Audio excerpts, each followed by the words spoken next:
Hello friends, welcome to our class. आज हम लोग Indian economy and financial system के मॉड्यूल सी के यूनिट 26 इंश्योरेंस कंपनीज को देखने वाले हैं।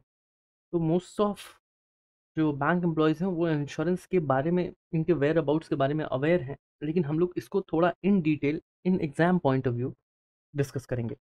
यहाँ कंटेंट्स क्या होने वाले हैं: introduction, history and development of insurance, privatization and FDI in insurance sector, insurance business globally and in India, insurance penetration and density, number of insurance companies operating in India, legislation governing operations of insurance companies, insurance intermediaries, reinsurance, insurance repository, e-insurance accounts. So friends, as we always say कि आपको सबसे पहले हमारा description box जो है उसको check करना है वीडियो का, क्योंकि यू नेवर नो कि इस वीडियो को आप कब देख रहे हो। We are recording it in 2024। So maybe अगर आप इस वीडियो को बाद में देखते हो तो जो भी इस कंटेंट से रिलेटेड अपडेट्स होंगे वो हम लोग विथ टाइम डिस्क्रिप्शन बॉक्स में अपडेट करते रहेंगे। साथ ही आप पिन कमेंट पे भी देख सकते हो, वहाँ भी जो लेटेस्ट कमेंट्स अगर कुछ पिन करा हुआ है तो आप वहाँ से भी अपडेट्स को देख सकते हो। अगर आपको किसी तरह की क्लैरिफिकेशन चाहिए इस कंटेंट को लेके और there may be some error, तो उस केस में आप हमको कमेंट कर सकते हैं या फिर जो नीचे व्हाट्सएप नंबर स्क्रॉल हो रहा है वहाँ रीच आउट कर सकते हैं। साथ ही फ्रेंड्स, ये क्यूआर कोड है हमारे मॉक टेस्ट का, आप मॉक टेस्ट दे सकते हो।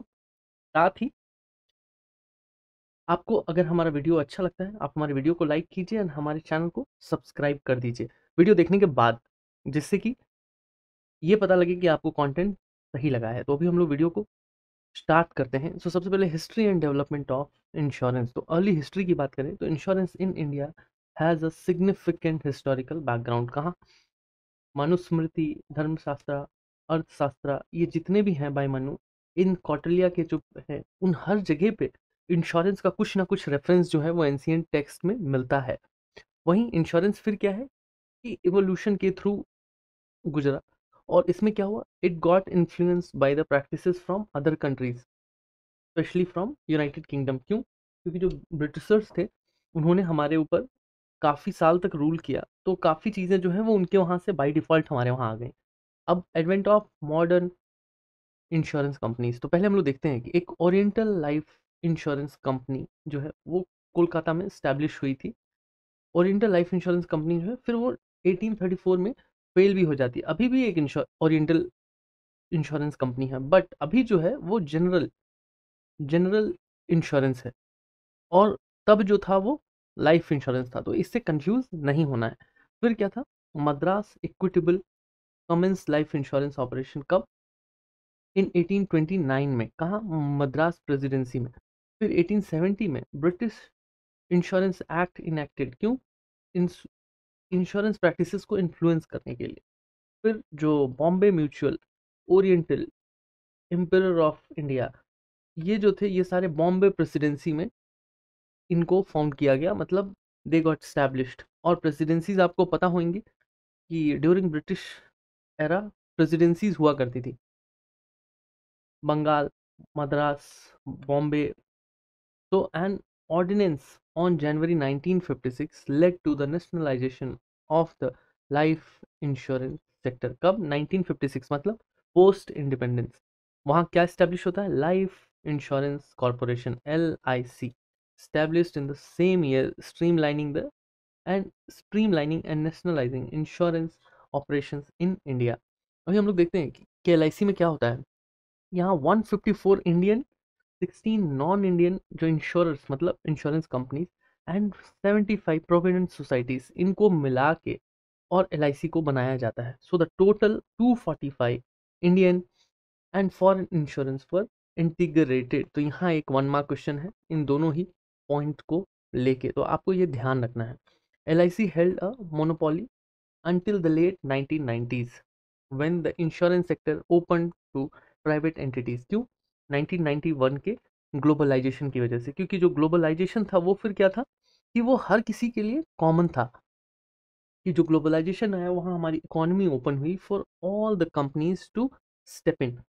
फिर क्या है कि originate during the industrial revolution in the west in 17th century, फिर introduce to India as a legacy to British occupation. ये किसकी बात हो रही है? ये इंश्योरेंस की बात हो रही है। Roots of general insurance in India track back to Triton insurance limited. कब? 1850 इन कोलकाता बाय ब्रिटिशर। ये बात हो रही है general insurance company. In 1807 Indian mercantile insurance limited was established contributing to the growth of general insurance in India। General insurance business जो है उसका nationalisation कब होता है? इन 1972। अगेन ये एक 1 मार्क क्वेश्चन और half mark question. Nationalization took effect from 1st July 1973। The total of 107 insurers were collaborated and organized into 4 entities। ये 4 entities कौन कौन सी हैं? NICL, NIACL, OICL, UIICL।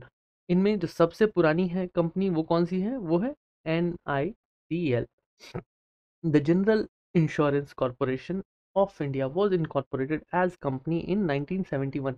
GIC जो फॉर्म होता है वो कब होता है? इन सारे के कोलिब्रेशन से पहले। सो इनका जो अमलगेशन है वो जो होता है उससे पहले जो है वो GIC इस्टेब्लिश करा जाता है। सो फिर GIC जो है वो कमेंस करती है अपना बिजनेस ऑपरेशंस 1973, जो कि यहाँ भी आपको दिख रहा है नेशनलाइजेशन के बाद। अभी modern development in insurance industries ये क्या है? The new millennium has seen insurance come to a full circle in the journey extending to nearly 200 years. की मतलब जैसे पहले था वो सिचुएशन फिर से आ रहा है। The reopening of insurance sector commenced in the early 1990s। क्यों? क्योंकि ग्लोबलाइजेशन इसके बाद शुरू हुआ। So substantial development occurs in last 2 decade due to liberalization. तो लिबरलाइजेशन जो है वो क्या था? LPG। ये तीनों चीजें हुई थी, लिबरलाइजेशन, प्राइवेटाइजेशन एंड ग्लोबलाइजेशन। और ये तीनों ही चीजें कहाँ है? ये जो इकोनॉमिक रिफॉर्म था ये उसका पार्ट है। सो इन 1993 government establish a committee chaired by RN Malhotra, former governor of RBI। ये भी 1 मार्क क्वेश्चन है। इनके इस कमिटी के रिकमेंडेशन के हिसाब से क्या हुआ है वो देखिए। The committee's objective was to propose recommendation for reform in the insurance sector to complement the reform initiated in the financial sector. The committee chaired by RN Malhotra submitted its report in 1994। इनके recommendation was to permit the entry of the private sector into the insurance industry। मतलब private entities अगर अपना open करना चाहती हैं company तो they have given the permission. The foreign companies could enter by stabilising Indian companies preferably through joint venture with Indian partner.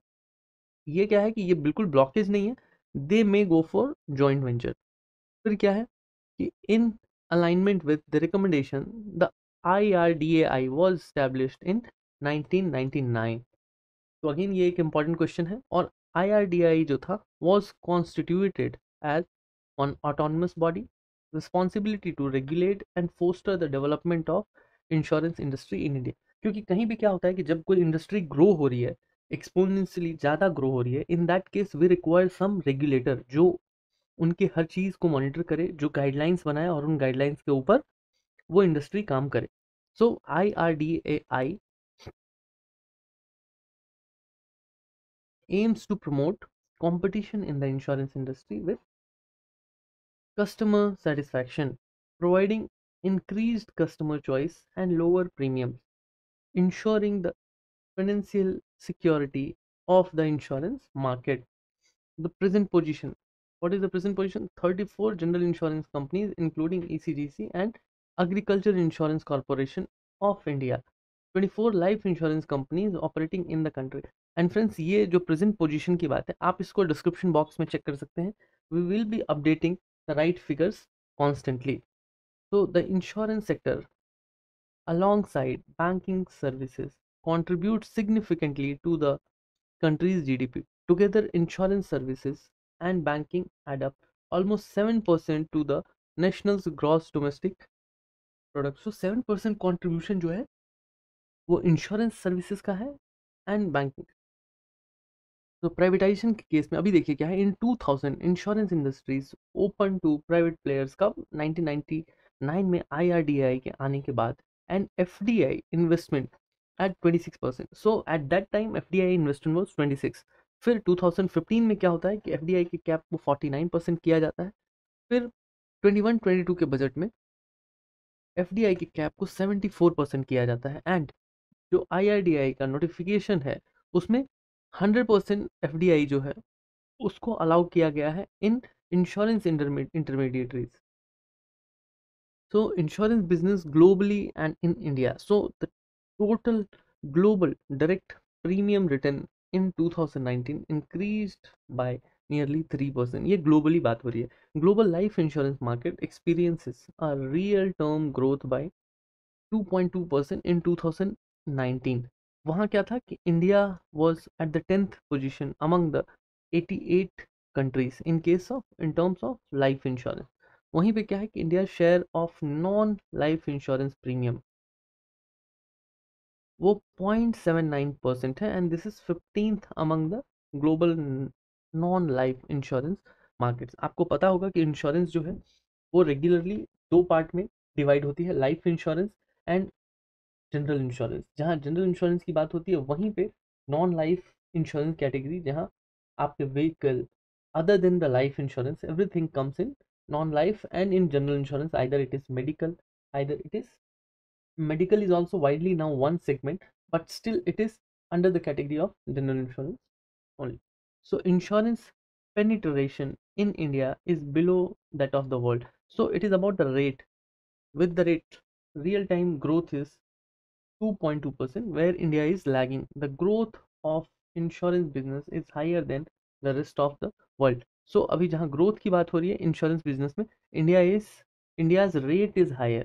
The share of life insurance in total insurance business in India is more than the comparable figure from for the rest of the world. अभी penetration की बात करते हैं तो percentage of insurance premium to GDP, मतलब कि जो GDP के अंदर है वो इंश्योरेंस प्रीमियम का कितना परसेंट है, that is penetration. So for example we are talking about एक एग्जांपल कि our GDP is 5 trillion GDP. Out of this 5 trillion, अगर we are telling this is one example only, 1 trillion penetration is there of insurance, it means कि 1 trillion जो insurance premium है that has been paid. So this is just one rough idea what you can get. फिर वहीं density की बात करें तो ratio of premium to the population, so per capita premium. So density is कि for example हम लोग इसको एक छोटे लेवल पे लेते हैं, एक गांव के लेवल पे लेते हैं कि एक गांव में 100 लोग हैं, 100 पीपल, एंड वहां से जो प्रीमियम आता है दैट कम्स 1000।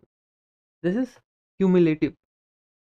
तो यहाँ क्या होगा, जो 10 होगा, calculation of this, so 10 will be the per capita premium and that is called the density। इसको कैसे एक्सप्रेस करा जाता है, इसको यूएस डॉलर पर कैपिटा में मेंशन करा है। सो insurance premium penetration increased from 2.71 in 2001 to 5.20 in 2009. This is in India. Subsequently, the decline occurred, reaching 3.30 in 2014, and life insurance penetration remained at 2.82 with a density of USD 58. So this data again will be keep updating as this is one dynamic data. तो you have to see minimum 6 month before कि अभी अगर हम लोग अप्रैल के exam को देखने वाले हैं तो उस अप्रैल मई 24 के एग्जाम को देखने वाले हैं, तो आप एक बार चेक कर सकते हैं हमारे डिस्क्रिप्शन बॉक्स को, या फिर आप आईआईबीएफ की साइट पे भी जो भी वेरिएबल डाटाज हैं, जो डायनेमिक डाटाज हैं, उनके लिए रेगुलरली आईआईबीएफ की भी साइट पे अपडेट आता रहता है। So that we are following and from there whatever comes will port it to our description. While the non-insurance had a penetration of 0.94 and the density is 19. So this is again one question is there. So we have to keep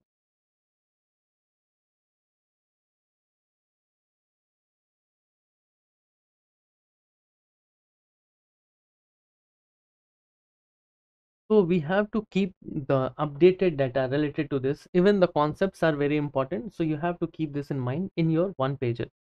So number of insurance companies operating in India. So देखिए यहाँ पे जो data है हम लोगों ने Macmillan book का data port किया है. So that is total insurance company 68, life insurance 24, general insurance 27, stand alone health insurance company 6, and reinsurer like including foreign insurers and Lloyd's India, that is 11.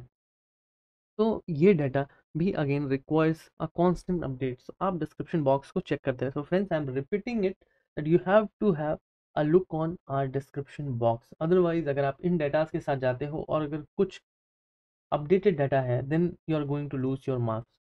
Some of the important acts जो govern करता है insurance companies को. So insurance act 1938, LIC act 1956, GIBN. So general insurance business nationalisation act 1972. So ये 3 acts जो हैं वो important है, आपको ध्यान रखने हैं. ऑड वन आउट में आ सकता है. अभी हम लोग इंश्योरेंस एक्ट की बात करें तो इनका जो लेजिस्लेशन है उसमें क्या है कि initially link to ministry of commerce, फिर transfer to ministry of finance, and the role of controller जो है इनका है. और क्या है वो कि oversight of actuarials and operational aspect.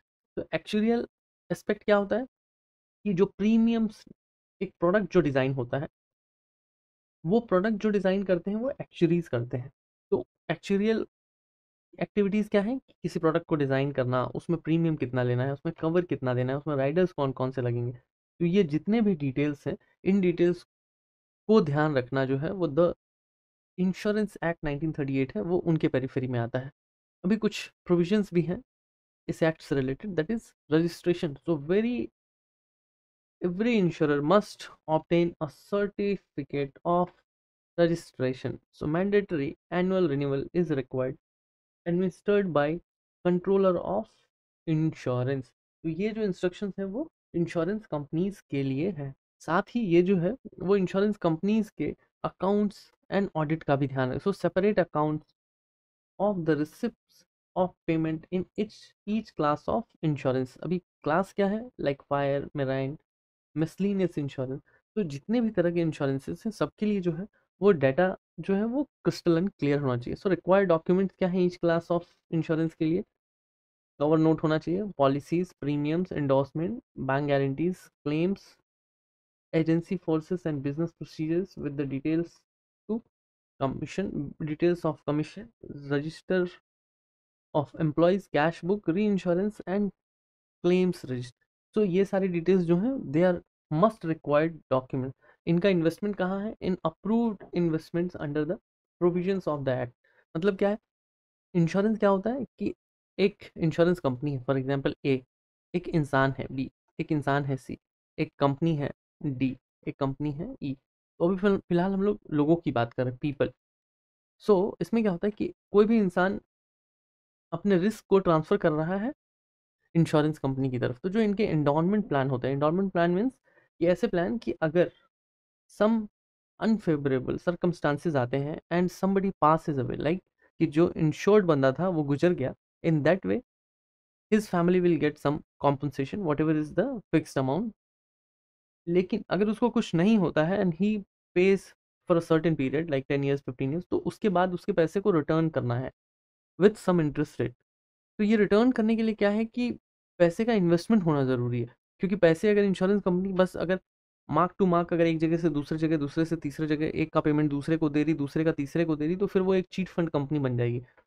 इसीलिए इनको क्या है कि कुछ अप्रूव इन्वेस्टमेंट्स भी करने हैं. ये इन्वेस्टमेंट करेंगे तभी क्या होगा कि इनके जो फंड्स हैं वो ग्रो होंगे और at the time of settlement उनको पैसे दिए जाएंगे. So the guidelines and limitations are issued by central government from time to time कि उनको कौन से अप्रूव्ड इन्वेस्टमेंट्स करने हैं. फॉर एग्जांपल कि LIC, तो आप देखोगे कि LIC जो है उसका मेजर स्टेक जो है वो बहुत सारे PSBs में है, जो प्राइवेट सेक्टर बैंक्स हैं उनमें है, और भी at many places they have their stakes, shares. So मतलब क्या है, वो एक इन्वेस्टमेंट है. तो ये जो चीज़ें हैं ये गवर्नमेंट डिसाइड करेगी और उसके हिसाब से ये चीज़ें होंगी. और ये जो है ये कहाँ डिफाइंड है, ये इंश्योरेंस एक्ट 1938 में डिफाइंड है. वहीं लिमिटेशन ऑन मैनेजमेंट एक्सपेंसेस की बात करें तो act imposes restrictions of management expenses including commissions, जो कमीशन पे होता है। So maximum expenses limit determine as a percentage of total gross direct business in India. अगर आप एल की ही बात करो तो वहाँ जो पेमेंट है वो एजेंट्स को मिलता है based on their sales only. Now prohibition of rebates, वो कहाँ है कि कुछ ban offering rebates on commission and premium to encourage the insurance purchase. मतलब क्या है कि कुछ एजेंट्स ऐसे हैं जो ये कहेंगे कि मेरे को 50,000 के प्रीमियम में मेरे को 2,000 रुपये कमीशन मिलने वाले हैं, तो आप वो 2,000 भी रख लो, आप 48,000 ही पे करो, 48 you pay 48,000 will make the payment for 50,000। तो ऐसा कुछ अगर होता है then that is one prohibited case, ये नहीं होना चाहिए। These exercises are not a legal exercise. So visitors faces legal consequences, sorry violators faces legal consequences. Penalty जो है यहाँ पे, ये जो है अगेन अप टू 500 की पेनल्टी हो सकती है। तो अगेन ये डाटा जो है इसको आपको डिस्क्रिप्शन बॉक्स में चेक करने की जरूरत है। Now powers of investigation, so central government can direct the controller or designated individual to investigate the insurance companies at any moment। ये पावर कहाँ से आ रहा है? द इंश्योरेंस एक्ट की तरफ से आ रहा है। Invigilator must submit the detailed report to central government based on the findings. Other provisions क्या है? Prohibition of rebate, power of investigation, licensing of agents, advance payment of premiums, tariff advisory committee. अभी वहीं LIC act की बात करें तो nationalisation जो है वो 1956 में होता है, जहां Indian government life insurance companies को nationalize life insurance, taking over all the insurance and provident societies. ये हम लोगों ने अभी पहले देखा था। फॉर्मेशन ऑफ LIC क्या है कि इस्टेब्लिश हुआ था कब? सितंबर 1956 में। गवर्नमेंट ने कितना कंट्रीब्यूट किया? ₹5 करोड़ एज कैपिटल। ये अगेन एक 1 मार्क क्वेश्चन है, जहां भी डाटा है फ्रेंड्स आप उसको अपने 1 पेजर में जरूर लिख के रखेंगे। लेजिस्लेटिव फाउंडेशन, इसमें क्या होता है कि LIC act of 1956 passed by parliament, so led the groundwork for creating LIC of India by merging pre-nationalization insurance companies। Objective क्या था? To conduct the business with utmost economy, charge premium based on the actuarial consideration, maximizing investment yield for policyholders and ensure capital safety। अभी inclusive privilege की बात करें तो क्या है कि LIC initially held exclusive privilege for life insurance business. फिर बाद में क्या हुआ कि अमेंडमेंट्स आए इन 1999 एंड LIC's एक्सक्लूसिव प्रिविलेज जो है वो भी आता है पिक्चर में। 1957 में क्या होता है कि provides government guarantee for some assured and bonuses under LIC policies की। मतलब LIC में कुछ पैसे जो हैं वो आपके अश्योर्ड हैं, एक सम अश्योर्ड जो भी प्रॉमिसिंग अमाउंट है उसकी गारंटी मिलती है सेक्शन 37 के हिसाब से। Excluding ULIP plan, ULIP plan क्या होता है? यूनिट लिंक इंश्योरेंस प्लान की। मतलब वैसे प्लान जिनको स्टॉक मार्केट के साथ, और आप यूं कह लो शेयर मार्केट के साथ, उनके वैल्यूएशन के हिसाब से, परफॉर्मेंस के हिसाब से लगाया जाता है। तो ये जो है ये परफॉर्मेंस लिंक्ड प्लान है। सो इसमें क्या है कि सम अश्योर्ड की कोई अश्योरिटी नहीं है, क्योंकि you are going to take the risk where you may get much more than the promised amount, or it may be very meager, so it depends। 1938 so safeguards LIC from termination through laws related to the binding up of company or corporation। the termination requires explicit direction from the central government। तो इसमें क्या हो गया कि 38 जो है वो कहीं भी ऐसे किसी दूसरे लॉ के थ्रू LIC को बाउंड होने से प्रोटेक्ट करता है। ऐसा कहीं नहीं हो सकता है कि LIC किसी दूसरे डायरेक्टिव के हिसाब से खुद को रैप कर ले या वाइंडिंग अप प्रोसेस की तरफ चली जाए। उसके लिए सेंट्रल गवर्नमेंट का ही ऑर्डर चाहिए होगा। Now the general insurance business nationalisation act 1972, the act is enacted to give effect to the clause C of Article 39 of Constitution of India। So 1939 of 39C of the Constitution of India क्या है? The state must formulate its policy to prevent the concentration of the wealth and means of the production की। मतलब इसमें ये कहा गया है 39C, सो आप इसको नोट कर लेंगे because this is about constitution of India. So उसमें कहा गया है कि जो वेल्थ है वो कहीं एक जगह एक्यूमुलेट नहीं होना चाहिए, ये जो है ये रोटेट होते रहना चाहिए। पैसे जो है वो कहीं भी लॉक ना हो, वो इकोनॉमी में सर्कुलेट होते रहे, तभी इकोनॉमी में ग्रो। और इसको किसको इंश्योर करना है? इसको गवर्नमेंट को इंश्योर करना है। तो ensuring it does not harm the common interest of the community. तो इंश्योर करना है, लेकिन ऐसा नहीं है कि बस किसी का उठा के किसी को दे दिया। That should happen with the harmony. So that harmony how it will come? So we have to motivate the people to put off the money, physical money, in the financial system, either in a way of investing in life insurance, general insurance, or wherever they wish. So the objective of the act is the acquisition of shares of the existing general insurance company. This is one. This is again one odd one out question may come from there. So you can see, you can fit this in mind. This is not at all required to just learn everything. It is that should be in your head. So whenever you are getting such type of question, you should have one backup for rational. So to serve the needs of the economy by development of general insurance business, to establish the GIC by central government under the provision of Companies Act 1956 with an initial authorized share capital of 75 crores. So this is again one important question. To assist and advise the companies in the nature of setting up of standards in the conduct of GIB, to encourage the healthy competition among the companies as far as possible, to ensure the operations of the Indian system does not result in the concentration of the wealth to the common detriment, to ensure that no person shall take insurance with an insurer whose principal registered office is outside India. So this is again one takeaway from here. So the insurance intermediaries, वो कौन है? Insurance ensures compensation under the specified terms for covered events. So the most insurance transactions involve intermediaries such as agents और brokers. ये क्या है? Corporate agent भी हो सकते हैं, इंडिविजुअल एजेंट भी हो सकते हैं। इंटरमीडिएटरीज हेल्प इंडिविजुअल्स और business find a suitable insurance coverage based on their need. Reinsurer का काम क्या है? It involves transferring the risk from insurer to reinsurer. मतलब कि एक कंपनी है, उसने इंश्योर किया एक इंसान को, मतलब ए इज अ पर्सन जिसको इंश्योर किया है बी ने। अभी बी जो है उसको चाहिए कि मेरे को भी कोई इंश्योर करे, तो सी विल इंश्योर द बी। मतलब कि यहाँ क्या है कि जो काफ़ी सारे लोग हैं, they can reach out to some insurance company, and अभी क्या है कि वो इंश्योरेंस कंपनी जो है, if all of the sudden much more money is required, then how they are going to look upon. तो उनको क्या करना होगा? उनको उसके लिए खुद का भी इंश्योरेंस करवा के रखना होगा अपने जो बेचे हुए प्रोडक्ट्स हैं उनका। तो वो कौन होगा? वो री इंश्योरर होगा। तो ये ध्यान रखना है।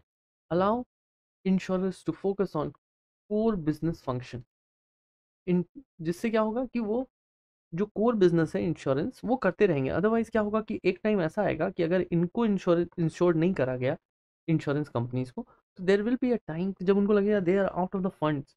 तो उस समय वो क्या करेंगे? So just to protect them, reinsurer concept जो है that is very very advantages.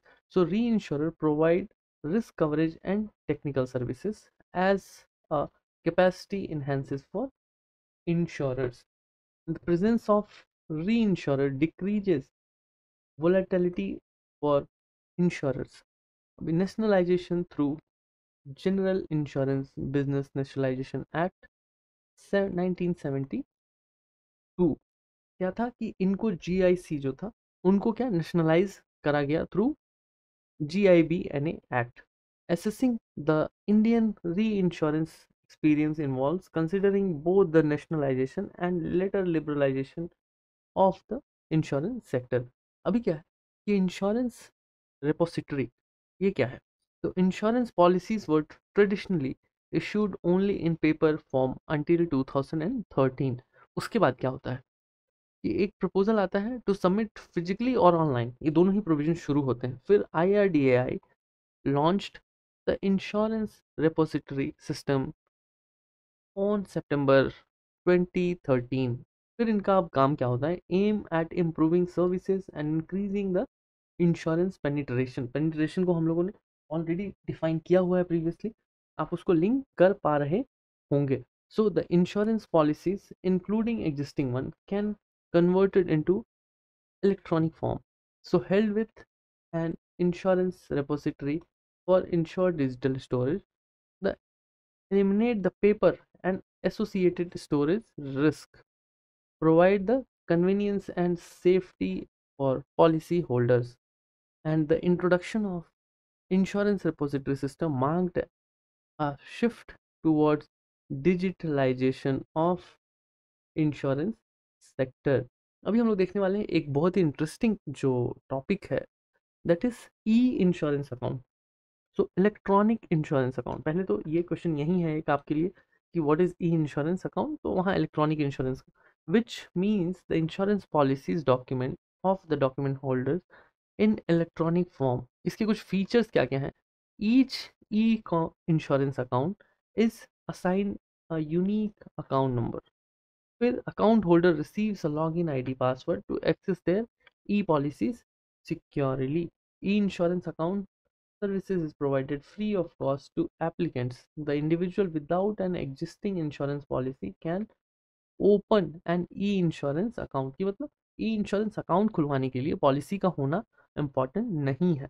Policy holders can request डीमेटेरियलाइजेशन which is called demat of their policies after purchasing and facilitating easier electronic management।